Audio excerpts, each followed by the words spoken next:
Big boss season 8 చాలా రసవంతంగా జరుగుతుంది అని చెప్పాలి. ఇంకా టాస్క్‌లో అయితే ప్రత్యేకంగా చెప్పనక్కర్లేదు. ఇంతకుముందు సీజన్ కన్నా ఈ సీజన్‌లో ఎక్కువగా బిగ్ బాస్ టాస్క్‌లు ఇచ్చి ఆడియన్స్‌ని అలరిస్తూ హౌస్‌మేట్స్‌ని మధ్యన చిచ్చులు పెడుతున్నాడని చెప్పాలి. ఇంక ఈ విషయం పక్కన పెడితే ప్రస్తుతం బిగ్ బాస్ హౌస్‌లో చీఫ్ కంటెండర్‌గా పోటీ చేసే టాస్క్‌లు హౌస్‌మేట్స్ అందరికీ కూడా ఇండివిజువల్‌గా ఇచ్చారు. ఇంక ఈ టాస్క్ ఏమిటంటే బెలూన్ టాస్క్.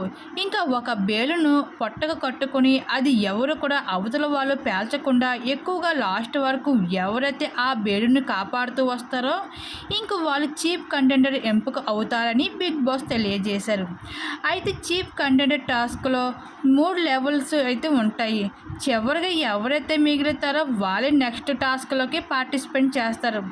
ఇంకా యష్మి బుడగ అయితే మొదటిసారి పేల్చేశాడు నిఖిల్.